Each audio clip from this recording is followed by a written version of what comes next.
Yun, hello sa inyo lahat mga idol. Welcome back to my channel. It's me again, Jerfix. And today's video natin, share ko lang sa inyo. At magre-review tayo ng product nitong launch na CRP429C ngayong araw. Bale, papakita ko sa inyo kung ano yung mga function nito. Yan, kung ano yung mga nilalaman. Nang sa ganun, malaman nyo rin kung magkano, kung paano gamitin. Okay? So, wag na natin patagalin. Simulan na rin natin. Ayan, bale kasama dito yung isang bag ng launch. Ayan. Then ang nilalaman niya ay meron siyang charger and etong battery tester. Ayan, battery mate. Okay. Para ma-check natin yung charging system and yung ating battery. Okay. Sunod na natin yan. And ito na yung ating mismong unit. CRP429C. Ang bili ko dito is nasa 16,000. Medyo okay lang din naman siya. Kasi nagagamit ko siya sa lahat ng mga sasakyan. 57 plus car brands yung kaya niyang basahin. Okay? Bale, nakasaksak na siya sa DLC port. Ayan. Decable lang siya, wala siyang Bluetooth. Pero ang kagandahan dito ay meron siyang touchscreen tsaka meron siyang mga buttons dito na kapag halimbawa na gusto mong manual lang pindutin dito sa baba. Kapag gusto mong touchscreen dito naman sa taas. Sa screen niya meron tayong nakikita dito na 12 volts yung battery natin, yung date, yung time, may wifi build na rin to. Then may data report. Then ayan, habang nakasaksak siya nagcha-charge. Ayan, kita nyo naman.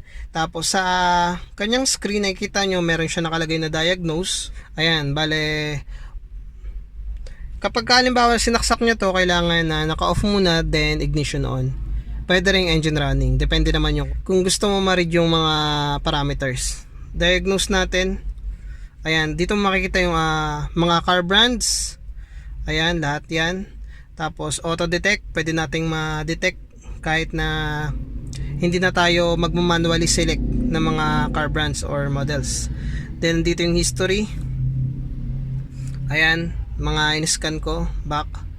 Then ito naman yung ating OBD2, yung ating generic scanner. Nakita natin dito yung mga basic lang na nakikita natin sa mga chip scanner. Nandito yung IM readiness. Ayan, yung live data, yung read freeze frame, yung snapshot ng data nung nagkaroon siya ng check engine light, read fault code, clear, tapos test result ng onboard. Then yung sa mga ano ba tawag doon, oxygen sensor, mga test monitor, catalytic, catalyst, ayan, magkakasama na yan. Back natin. Yes, itagilid na lang siguro natin o wag nating sentro. Ayan, ganyan na lang. Bale, dito, nandito yung mga reset function niya. Ilan? 11 yata to. 3, 6, 9, 10, 11. 11 yung reset function. Ayan, kita nyo naman yung brake reset, oil reset, SAS, battery reset, bleeding, electronic throttle learning, ayan, TPMS, DPF, regeneration, gear learn, IMO, injector. Ayan yung mga reset function niya. Kapag halimbawa naglinis ka ng throttle body, ayan, kailangan mo i-throttle relearn, ayan, meron siya dito. Tapos nandito naman yung update niya, 15. Ayan, expire na kasi sa akin kaya di ko na ma-update. Ayan, then nandito naman yung kanyang data. Ayan, meron siyang diagnostic record. Ayan, nakita natin yan. Report, yung kanina na ginawa ko, lahat. Ayan, sa Ford. DTC library, kapag halimbawa wala kang idea kung saan, patay muna natin yung ilaw. Ayan, kita nyo na ba? Ayan, bale kung halimbawa gusto mo nang hanapin yung ibig sabihin ng P0300, yan, P0300, okay.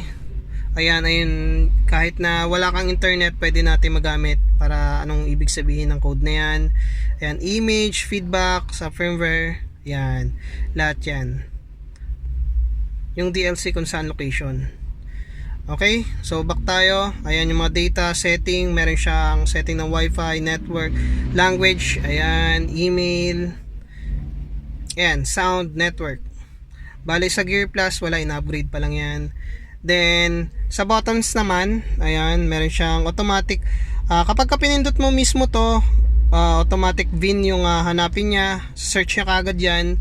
Tapos IM readiness, ito yung question mark Ayan yung data niya. Tapos pag pinindot mo to, yung data report yata to. Ayan, diagnostic report. Ayan.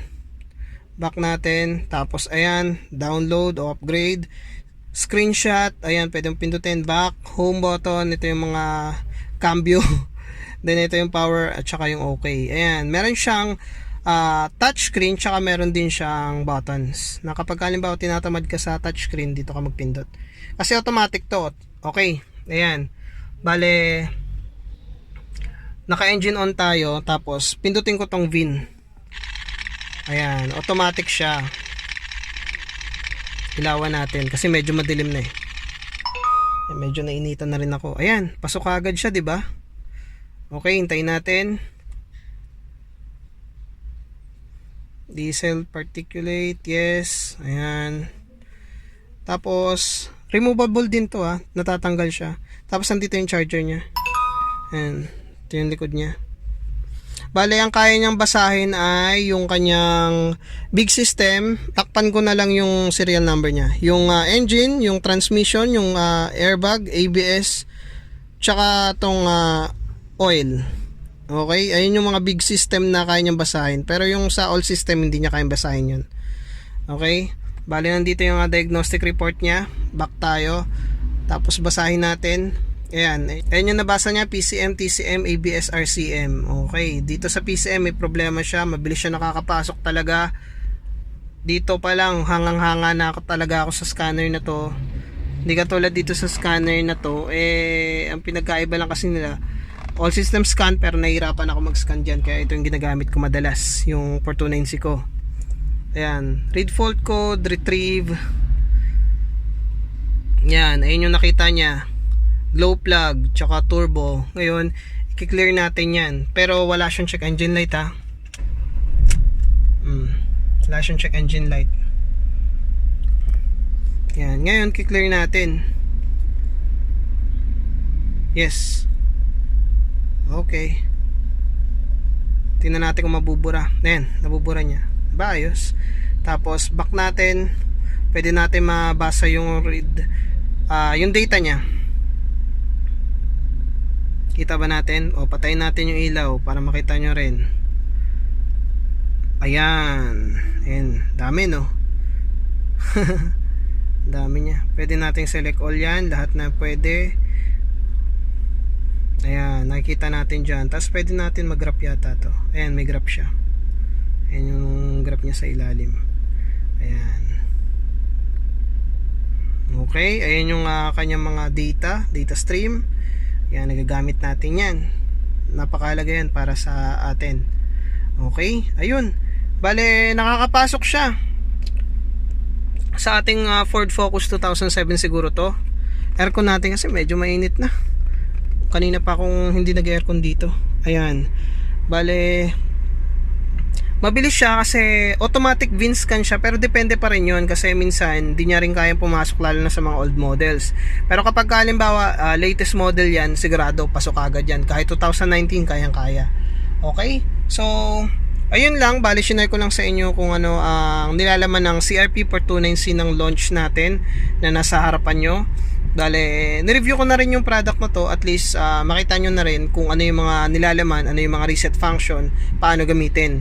Okay, so sana marami kayong natutunan sa video natin for today.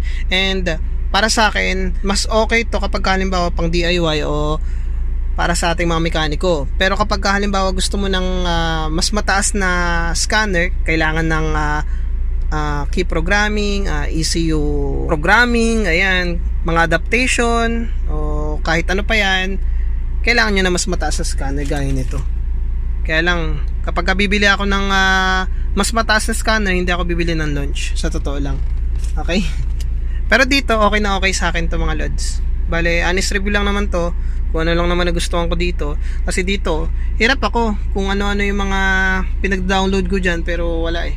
Hindi ko magamit ng gusto. Kahit nga, halimbawa na kahit nga yung nakaraan, nag-scan ako ng 2019 na Ford, hindi pumasok dito. Kailangan siguro i-update yan. Kaya lang, baka may bayad na eh.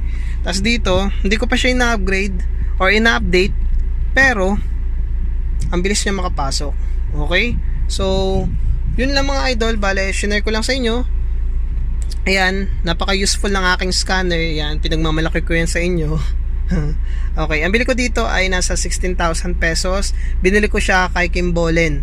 Kilala nyo naman siguro si Kimbolen. Siya yung pinaka-distributor ng sa Pilipinas ng mga scanners.